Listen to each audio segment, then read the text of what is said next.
Kisangani jambo. En tout cas, je suis agréablement surpris. Je suis venu en escale et je voulais parler avec les membres du comité à l'aéroport et continuer sur Kinshasa. J'ai dit au fédéral de ne rien dire parce que la visite pour Kisangani sera pour le mois de septembre et ça sera très chaud.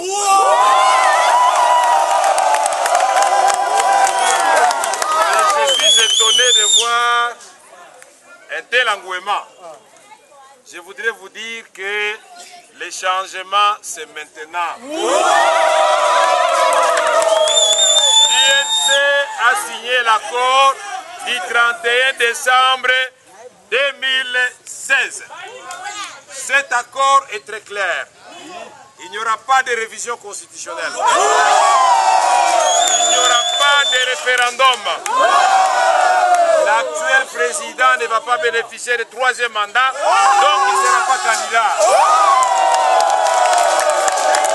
L'accord a pour objectif d'organiser les élections pour une alternance apaisée à la tête de l'État congolais. Pour la première fois, notre pays va bénéficier d'un ancien président de la République en vie et il va voir comment son successeur va construire la Chopo et la République démocratique du Congo.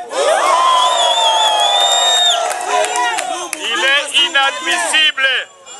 La province comme la Chopo très riche. Je viens de l'Ituri très riche.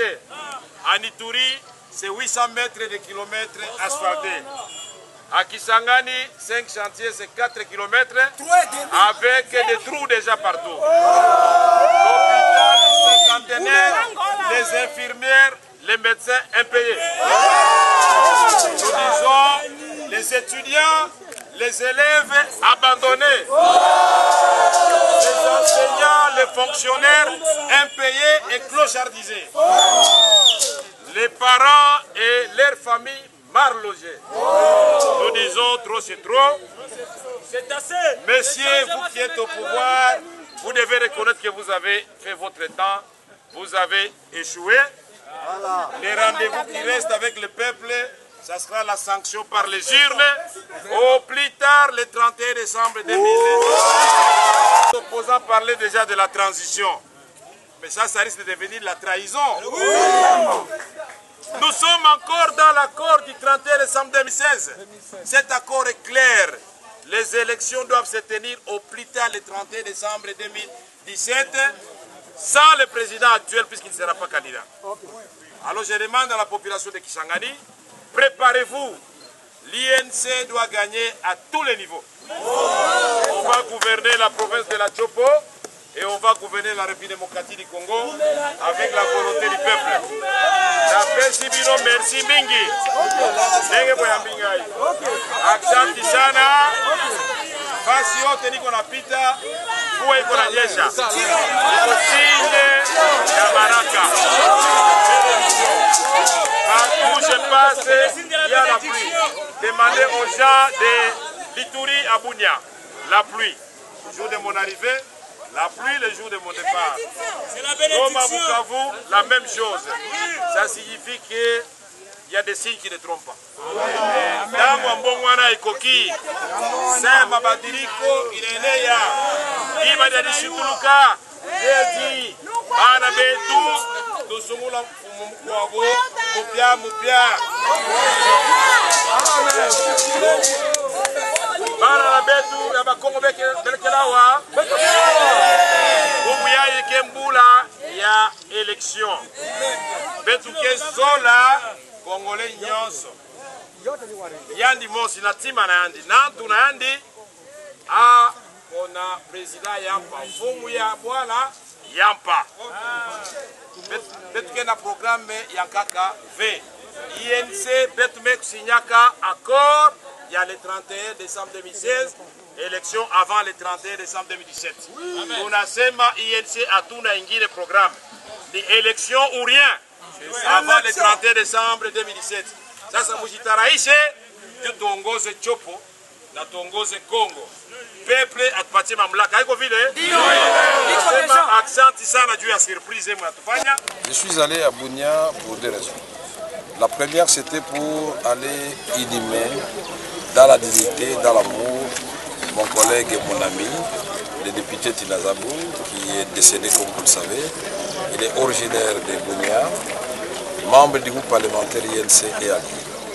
Il est dit dans la Bible, c'est Ecclésiaste, il faut pleurer avec ceux qui pleurent et puis se réjouir avec ceux qui se réjouissent.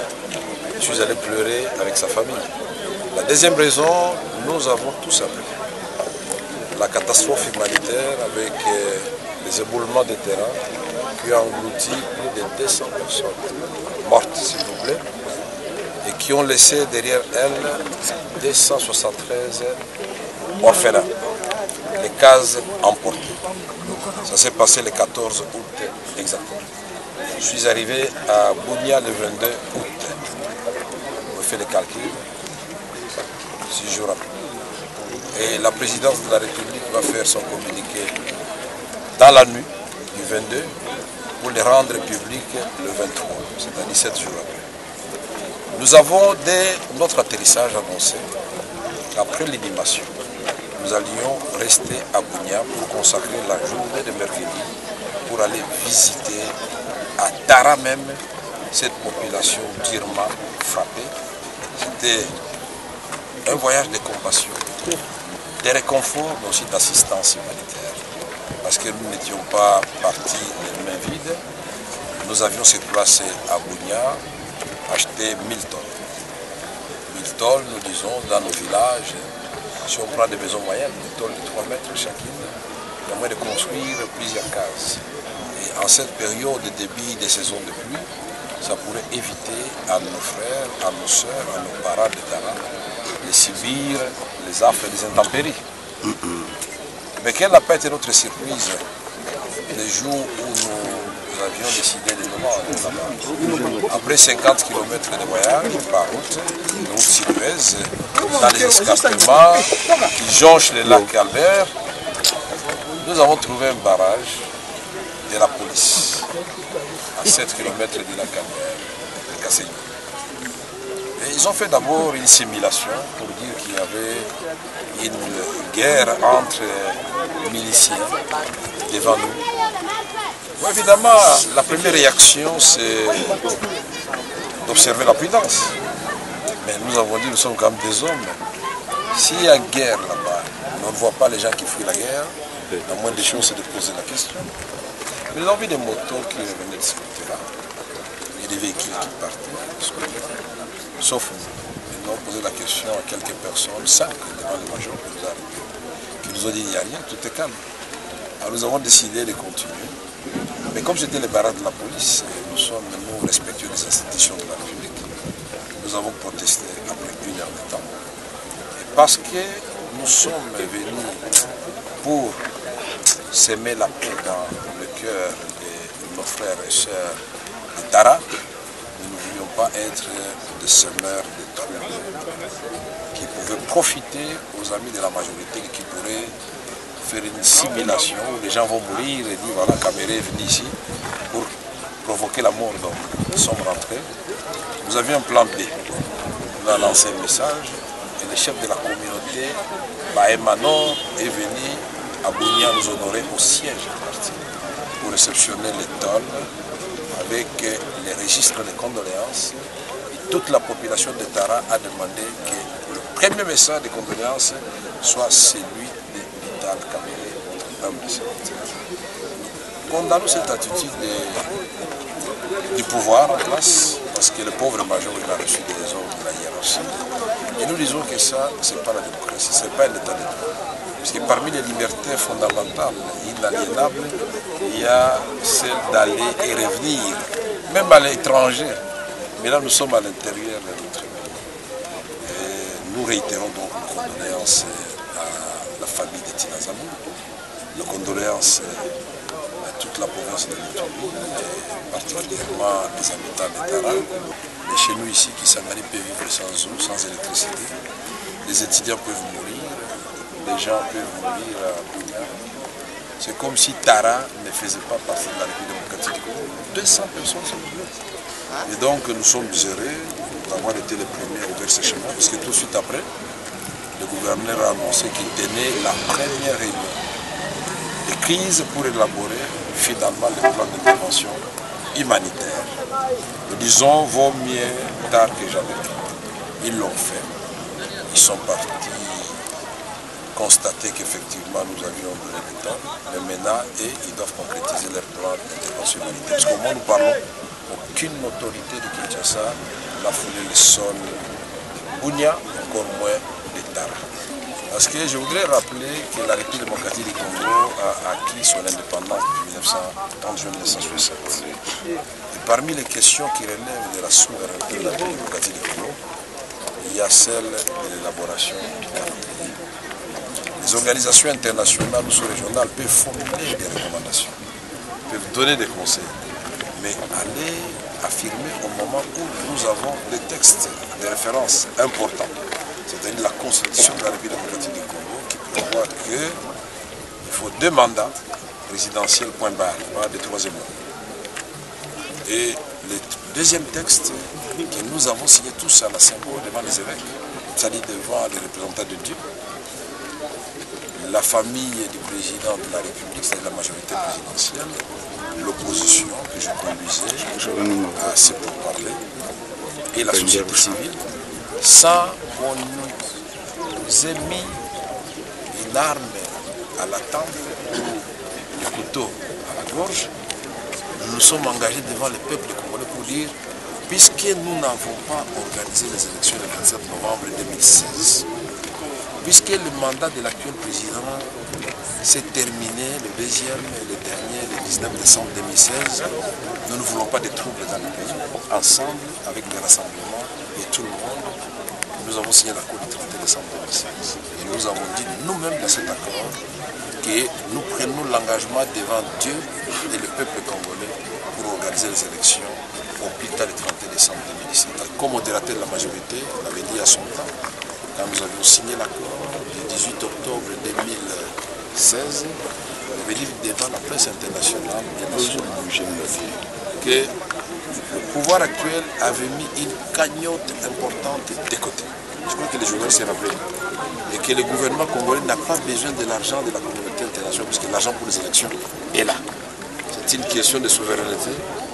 Le gouvernement va financer totalement les élections.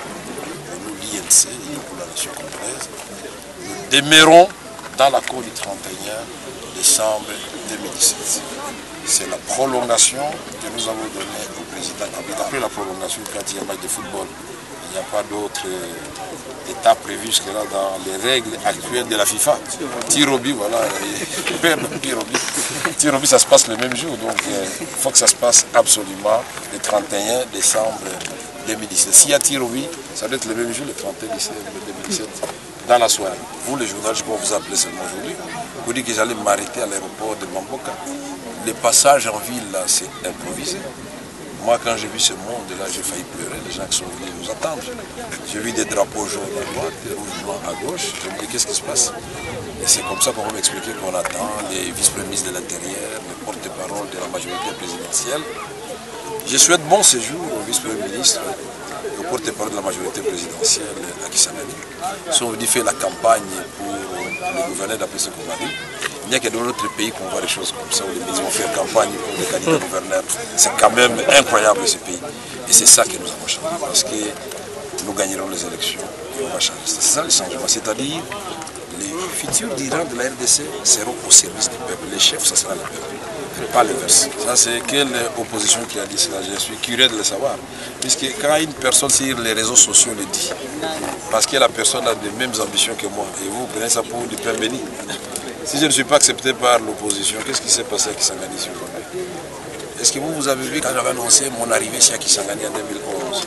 Est-ce qu'il y avait un seul endroit où quelqu'un pouvait marcher? Maintenant, la dernière visite dans les bandes, il y avait un seul endroit où quelqu'un pouvait marcher. Je ne parle pas de Bukavu, vous direz que c'est chez moi ou Goma. Alors je suis rejeté par qui? Puisque le premier parti de l'opposition pour le moment, quand le pays mal gouverné, c'est le peuple. Je suis avec le peuple, je suis tranquille. Ma position est simple.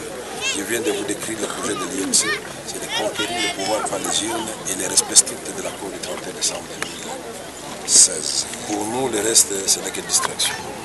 Je sais qu'ils ont voulu le faire, mais moi j'ai plusieurs tours dans mes manches. Nous avons perdu beaucoup de gens ici à l'est de la République. 7 millions de morts, je considère que ça suffit.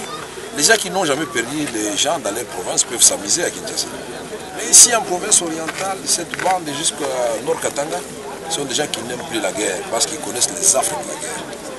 La destruction sur le plan humain, sur le plan des infrastructures, c'est dans les villes qui auraient pu être la ville où tous les avions du monde devaient se croiser ici, puisqu'à cause de sa position, à cheval sur l'équateur et sur les tropiques, nous sommes presque à égale distance de l'Europe, de l'Asie, de l'Afrique du Sud et de l'Amérique. Est-ce que vous imaginez que c'est dans les villes, quand nous aurons le pouvoir, on va transformer cet aéroport, donc vous aurez par minute 3 atterrissages ou 4. C'est ça la vocation de cet aéroport. Maintenant, regardez l'aéroport en ruine, c'est malheureux. Donc nous devons savoir quelle est notre place et l'INC veut restituer cette place de la République démocratique du Congo.